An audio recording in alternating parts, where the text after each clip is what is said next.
Oh, are you tired of crawling under baseboards to get into your model railway room? Then what you need is a swing gate.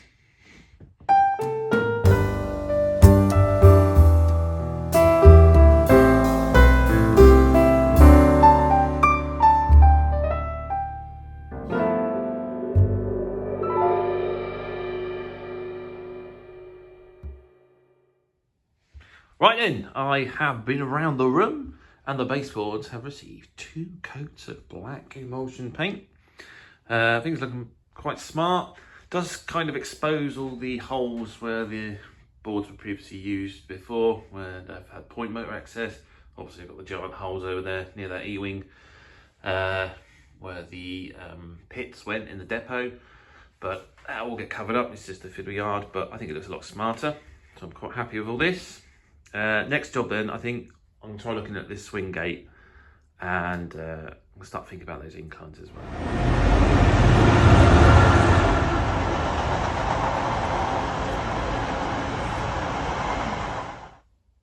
Okay, right, I want to talk you through my plans for the swing gate. So you can see I've done 2 drawings here.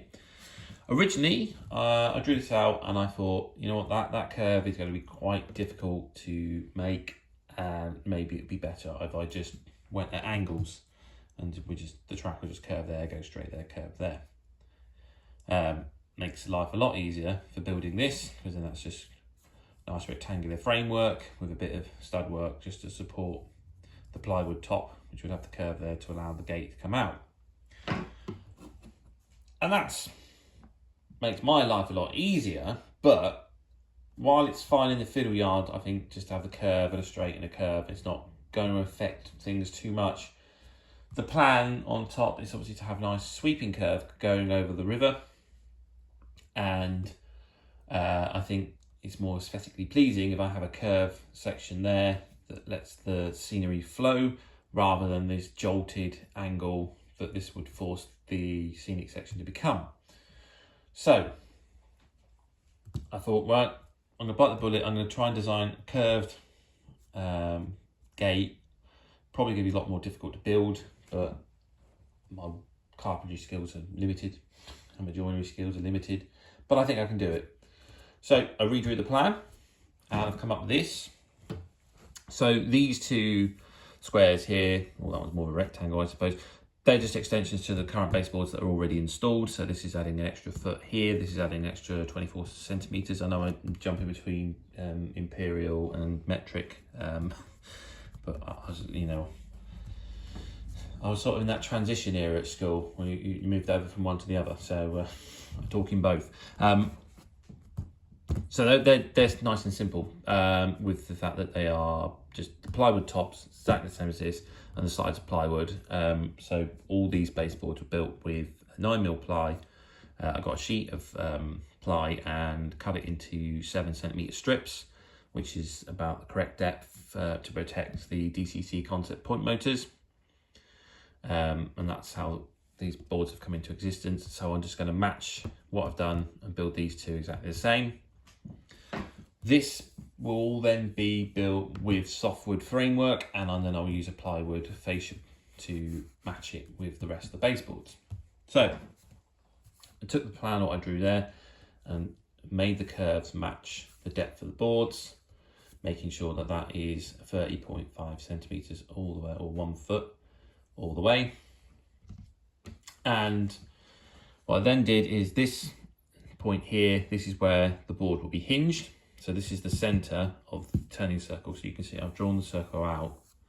It's 2 foot radius. And to make sure it worked, I made myself a little post-it note template of the swing gate. And you pop it on there. I know it's not the most accurate, but it will show that it does work. And we just pivot it on that point. See that it follows. Well, we keep it in line. It follows the circle because it's a post-it note, it keeps sticking to the paper, so it's kind of difficult. There you go. It follows the curve. So it follows that curve. That's the point of it. This angle here, originally I wanted it a bit more square, just to make things like sort of easier for me for woodwork building wise. However, that meant that the gate came out to about here, and that meant there was only 40 centimetres clearance to pass through here. And I felt 40 centimetres was probably a bit too tight for people to try and squeeze through. So just by changing that angle, it's opened up a lot more space. And if we get the old ruler out, you see that is 5 centimetres. So that's 50 centimetres, or just what was that? That's off the top of my head. I think that's about 1'8", something like that. So plenty wide enough, I think. Is that, I have a tape measure here. There we go. 20 inches. I showed you the right bit. There's the right bit. So yeah, about 20 inches. We're talking. I think most people can pass through that space. So I've kind of tried to draw out how I'm going to build the framework for each piece. I've only got so far as this. I'm just going to build these and see how I get on with this, and then I'm going to tackle these afterwards. So if this goes disastrously wrong, I might have to rethink how I'm going to do this. But that is the plan for the gate.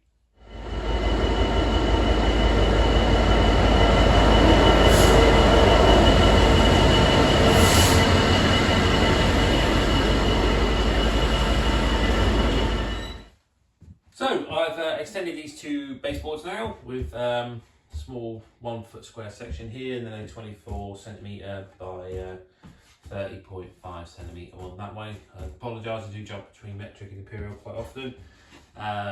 Probably why I always mucking things up when I come to cutting wood, but there we are. Right, the gate. As you can see, I've got this piece of wood here. This is going to represent what will be the, well, I haven't decided, but I thought maybe like a cement works or something. But that's going to be the baseboard as the line climbs down. So that's going to occupy this area here, and I hadn't really considered that when I drew on the plan out. For some reason in my head thought it would be further that way, but then I have to take into account that I've got to actually curve the line back round. It's going to go around that way. So that occupies quite a bit of area. If I have the gate open this way, now this piece of board is just for demonstration. It's a lot longer than what I intend to use. I had just thought about using about 2 foot to pass through, but I may cut that down to 18 inches, somewhere along those lines. And the gate swings open and I can just squeeze in, but it is a squeeze. So I think what I'm going to do is I'm actually have the gate open this way, and again bear in mind it's longer than I want it. It's probably going to be about here, so swing it that way. At the moment it's just this corner here just passes over the top of this piece of wood, but everything's roughly in place. Goes there. There's plenty of room to pass through once the gate's here. So just a slight change to the plan that I drew out. I'm also going to have the gate go that way, and I'm going to go back to the original plan of just doing straight edge angles, just because it's a lot of extra effort to put that curved in, and it's not as drastic as it looks in the plan. When I drew it out, I thought there was quite a big area here and I was wasting a lot of space, but now I've built it, I realise it's not going to make much difference. So I'm going to carry on with this.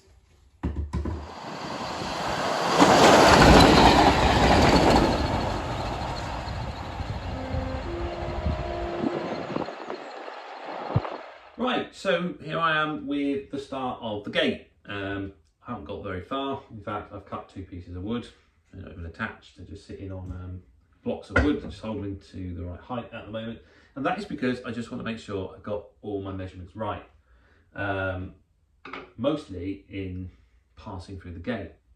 So the plan was originally to have 50 centimetres from here to here. For the gate is good. Obviously I've talked about how it's now going to swing this way rather than this way, because we're going to have baseboard here. It's going to interrupt and block the swing of the gate that way. So 50 centimetres is a nice sufficient size for a human being to pass through. Most humans, shall I say, there's plenty of room there. But if I get my ruler my nice big metal ruler. And I show you over on this side, we have to follow the curve of the circle. So on the drawing, I'll show you on these drawings, for the gate to work, the board has to be cut in a circle, basically following the curve of the circle from the center point, which is the hinge. That's the way the board will then pass through, which means that because it's going to be a straight edge on this side, or indeed on this drawing on this side, but the other way around, this side's going to be shorter than this side. And if I take my ruler and I put it out where the center point would be, 50 centimeters, and bring it across over to this side, and then I get my tape measure, measure it up from the center point here where the two bits of wood are going to butt together for the framework, and measure it up to be 39 centimeters. So that's a good 11 centimeters we've lost there to pass through, and hold it up against me. I think I'd struggle to get through there. Future me might struggle to get through there because, you know, I've got a plan for the future, and I have stopped going to the gym recently. I say recently, since August. Do intend to go back, but also KFC arrived in the area near work, and that's been quite a downfall. So goodness knows where my weight will go. Right, anyway, 39 centimeters. I don't think it's big enough to let people through. So on the front, I've decided to extend it by 5 centimeters. So it'd be 55 centimeters on the front, and we go from the center point again, 55 over here. That take it to there. I can tell you now it's 45 centimeters. I've already measured this. So yeah, 45 centimeters. And I wanted to make sure that'll be fine. I'll be able to get through there. So what I did was I just got a piece of wood. Now, bear in mind I've got the clamp in the way here, so I'm gonna have to still squeeze past. But if the clamp wasn't there, because I didn't test it here, I tested it over out. I just out of the way of the camera. So that's 45 centimeters on the baseboard edge to here, and then I can easily, I say easily, I've got the clamp in the way, but I can get through that. And I can probably, there you go, I get through that fine. And it's only 5 centimeters less than the original. So that is how I'm going to dimension the gate. I bought some hinges for it. I bought back hinge, which I like what you use on a standard interior door. I'm not sure if this will work with those hinges. I may have to move to T hinges, which is like what you use on like your garden gate and that, just because they're stronger and obviously they go out further and hold up. But I intend to build the framework so it's supported over here and then supports over here. And hopefully that will hold it all up. So hopefully. This could go disastrously wrong. Probably will, it's me. But yeah, that's the idea. Just build the strength into it, and then hopefully the hinge is literally there to let the whole thing just turn around. The strength is in the frame and there's no sagging when it's open or closed. But we shall see.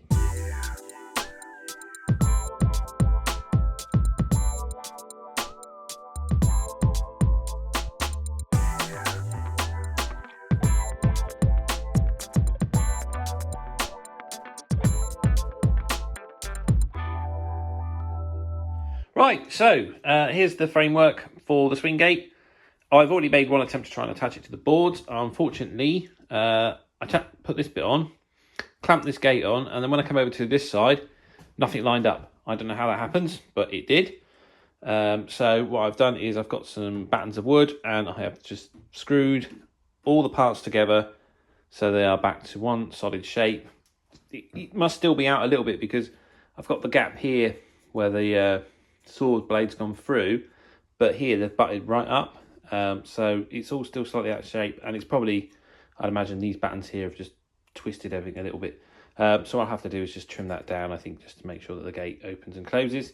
But I'm going to hold it in this shape, screw it all together, and I'm hoping that that will then last, and you know, when I remove this, these parts won't then twist and warp out of shape, but we shall see.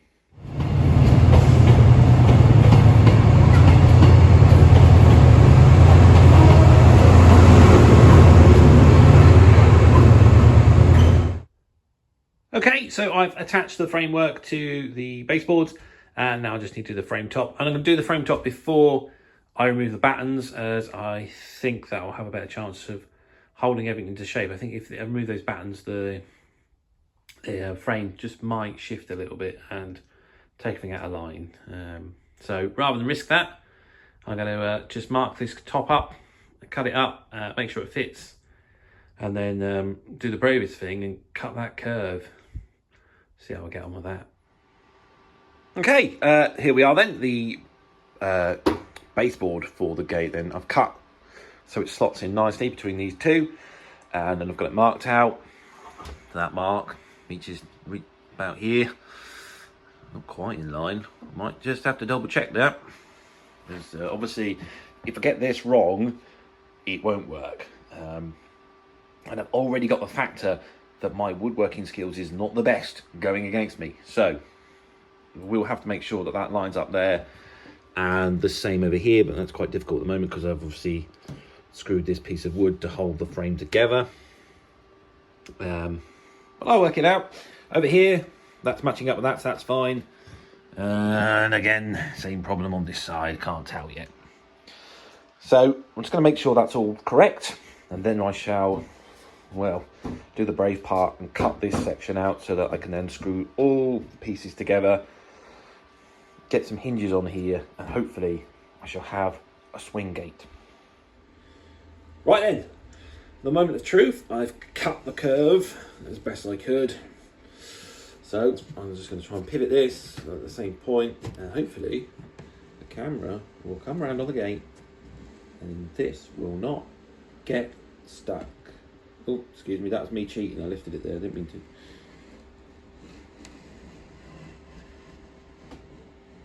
And there we go.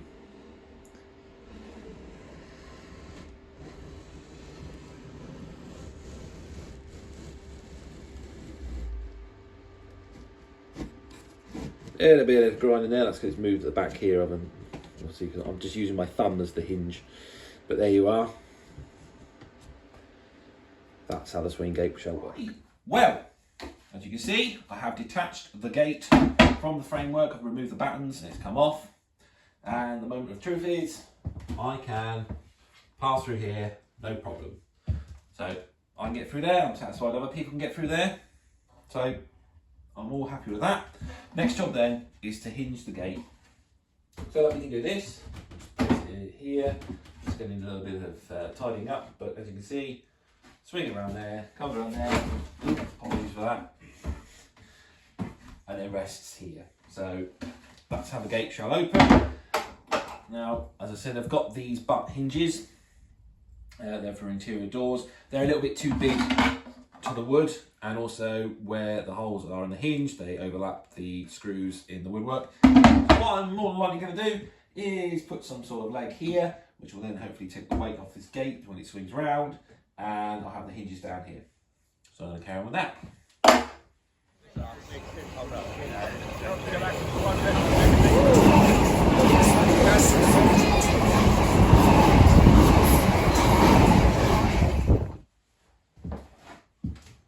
Well, here we are, the moment of truth. One working swing gate.